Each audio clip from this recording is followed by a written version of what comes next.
In the news tonight, His Majesty says during a meeting with UNHCR High Commissioner, it is important that influential world powers exert more efforts to ensure that countries hosting Syrian refugees continue to get aid.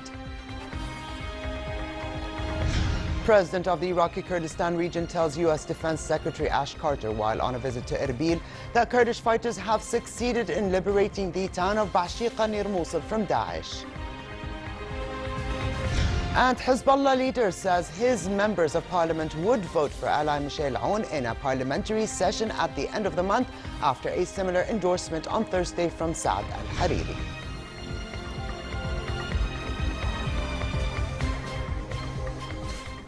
Good evening and welcome to a new edition of the news. Here are the details. Newly named a chair of the Royal Committee for the Development of the Judiciary and Enhancing the Rule of Law, Zaid Rifai, said a detailed strategy will be drawn up to revamp the judiciary system in response to His Majesty's orders after a thorough examination of all legislation related to this sector. Rifai was speaking at a meeting with His Majesty the King in the presence of committee members, where he ascertained that within 4 months, the deadline set by His Majesty in his designation letter to Rifai last week, the committee will present its recommendations and policy proposals on reforming and upgrading the judiciary. The Judicial Reform Committee was formed last week after His Majesty published the 6th in a series of his discussion papers entitled Rule of Law and Civil State, which underlined the need to reform the judiciary to effect the rule of law. In his meeting with Rifai and committee members, King Abdullah stressed that political, economic and social development is closely related to the judiciary's overhaul, saying this is a priority for Jordan's future.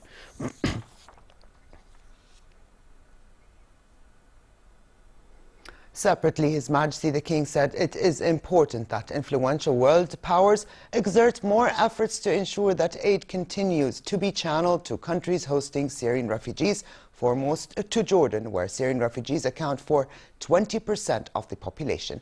During a meeting at Al-Husseiniya Palace with UN High Commissioner for Refugees, UNHCR, Filippo Grandi, in the presence of Her Majesty Queen Rania, His Majesty reviewed the kingdom's efforts to host displaced Syrians and expressed his appreciation of the UNHCR's assistance to the kingdom as it deals with the repercussions of the refugee crisis.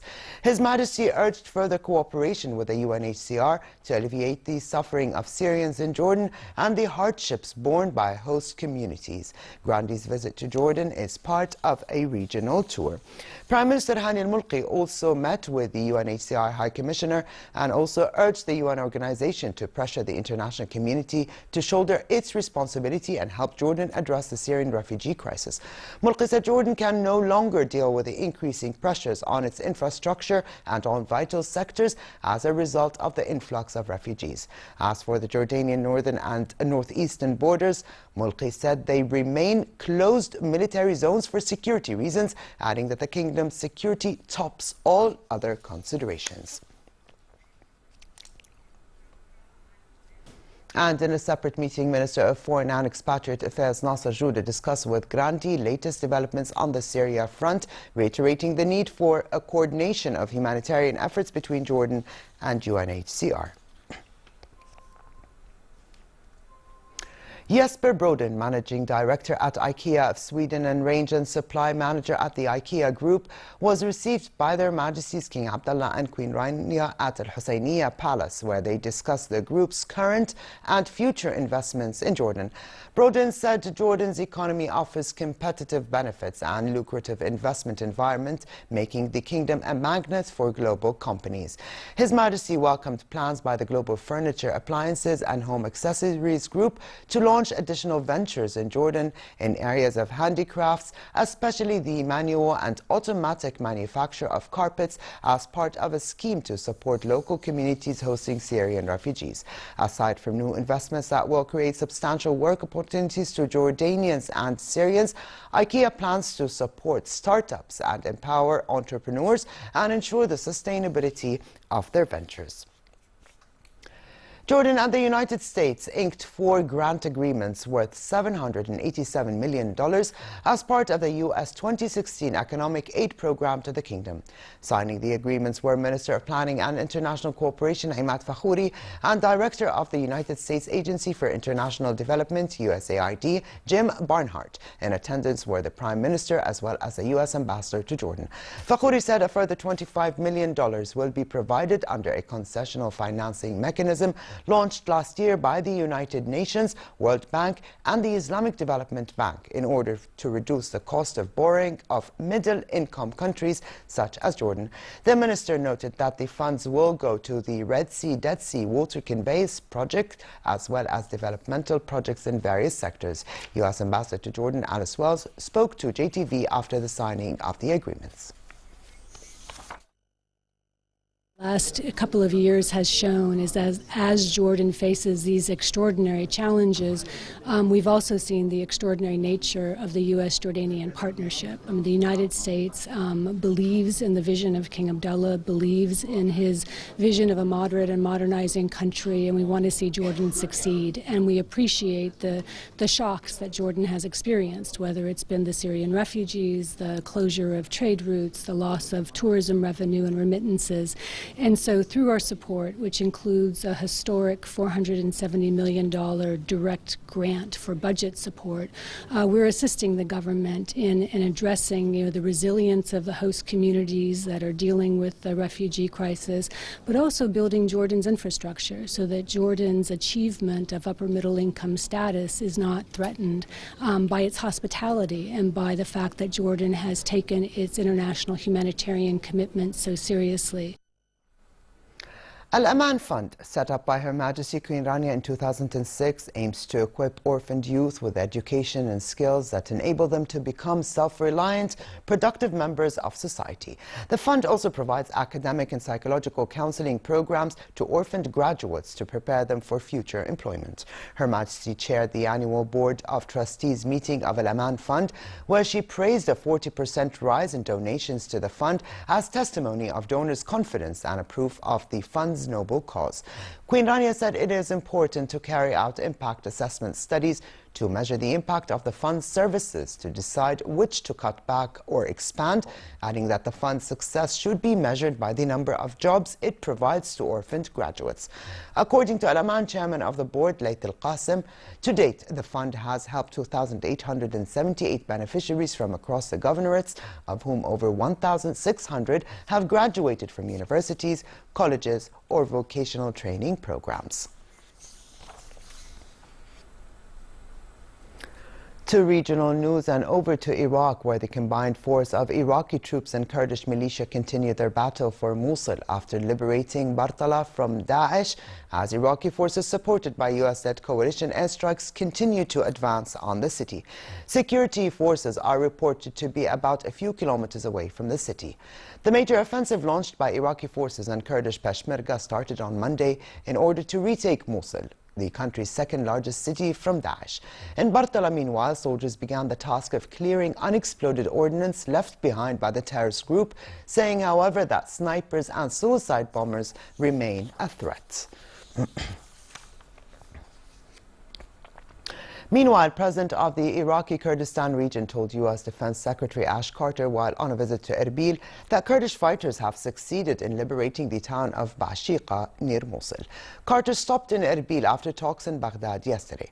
Bashiqa was one of the villages outside Mosul that Daesh had emptied of civilians and fortified over the past 2 years.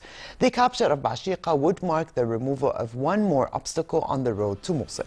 The top U.S. commander in Iraq, Army Lieutenant General Stephen Townsend, confirmed there has been a considerable success at Bashiqa, but he added that he awaits a report that says every house has been cleared, every Daesh terrorist has been killed, and every roadside bomb has been removed.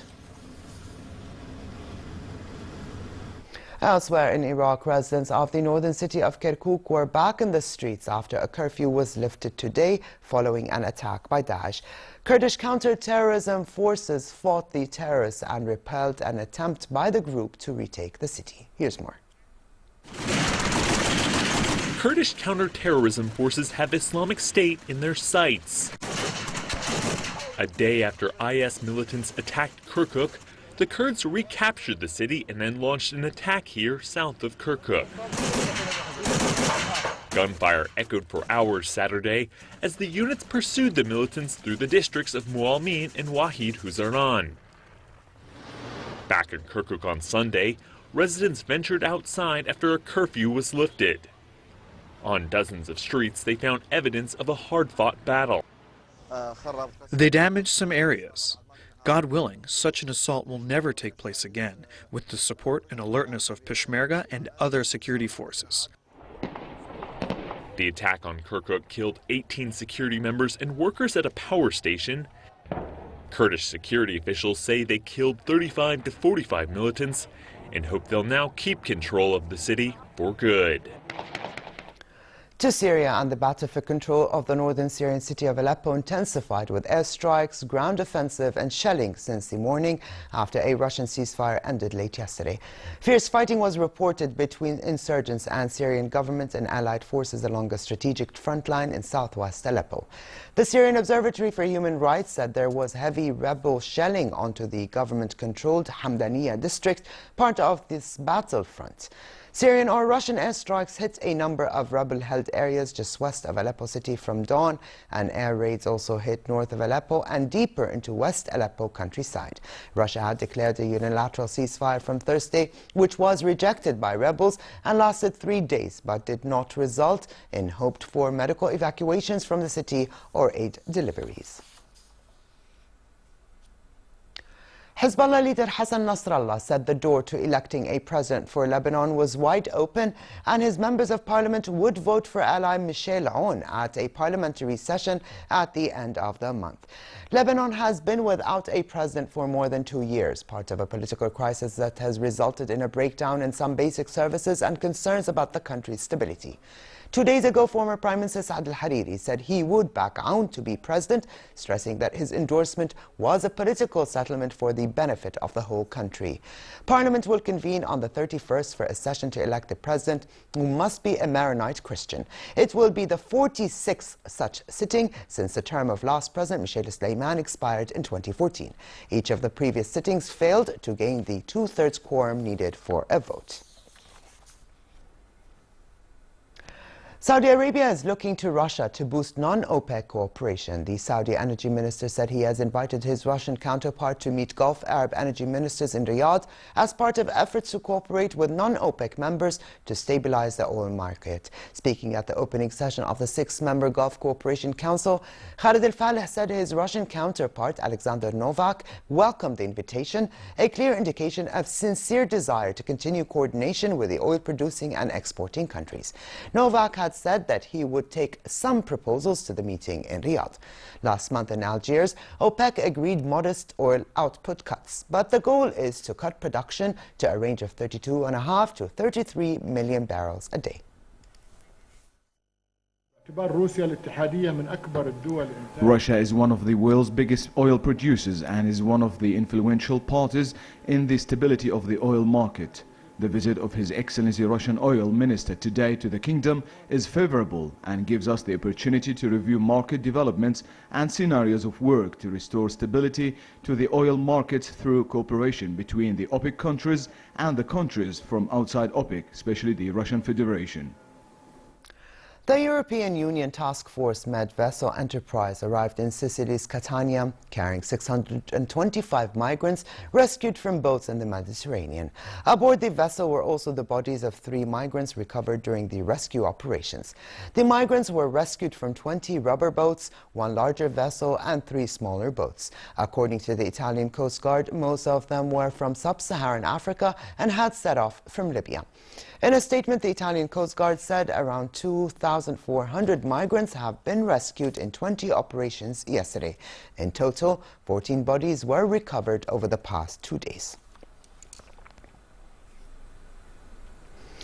An American couple have bequeathed their enormous collection of late 19th and 20th century masterpieces to the Musée d'Orsay in Paris upon their deaths, in the largest gift to a French museum by a foreign donor in over 70 years. The collection, which is made up of around 600 works, is worth an estimated $380 million. The works will be transferred to the museum in 3 stages. French President François Hollande presented Marlene and Spencer Hayes with the country's highest civilian award, the Legion of Honor, during a ceremony in the French capital. A French law prohibiting museums from selling off pieces donated to their collections might explain the couple's decision to donate to a museum in France instead of one closer to home. But until their death, the couple will enjoy their collection at home in the U.S.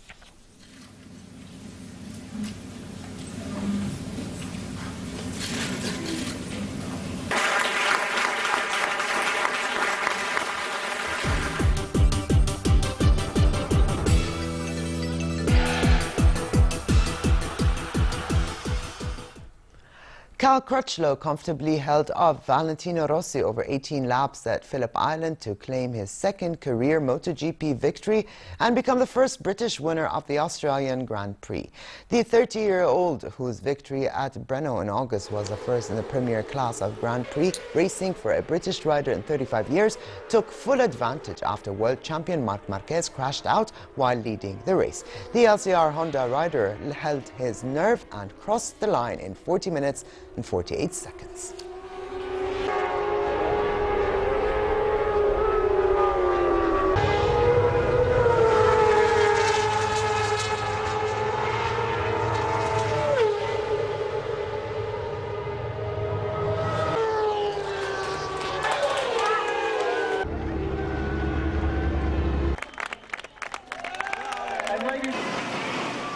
Around 1,700 vertical runners from around the world raced up 54 floors of the Shanghai International Finance Center in a competition to reach the top of the 260-meter tall building.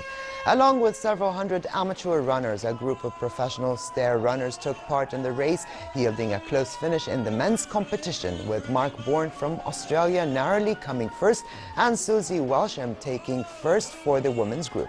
The race in Shanghai, organized by the World Vertical Circuit, is one of 9 held in iconic skyscrapers around the world this year, including races in London, Dubai, New York, Paris, Manila, Sydney and Beijing.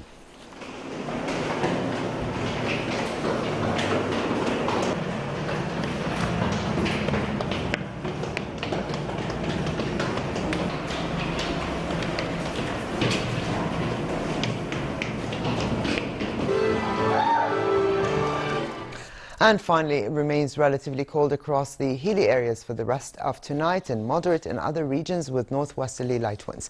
Tomorrow, generally fair conditions prevail while remaining relatively hot in the Jordan Valley at the Dead Sea.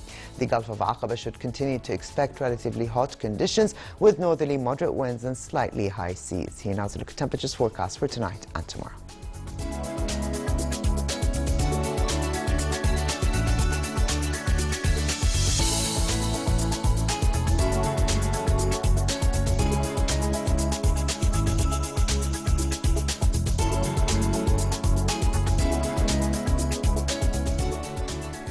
And to close, here's a reminder of the day's top stories. His Majesty says during a meeting with UNHCR High Commissioner, it is important that influential world powers exert more efforts to ensure that countries hosting Syrian refugees continue to get aid. President of the Iraqi Kurdistan region tells U.S. Defense Secretary Ash Carter while on a visit to Erbil that Kurdish fighters have succeeded in liberating the town of Bashiqa near Mosul from Daesh. And Hezbollah leader says his members of parliament would vote for Ally Michel Aoun in a parliamentary session at the end of the month after a similar endorsement on Thursday from Saad al-Hariri. And with this, we come to the end of this edition of the news. I'm Alia Tuqan. Thank you for joining us and have a good night.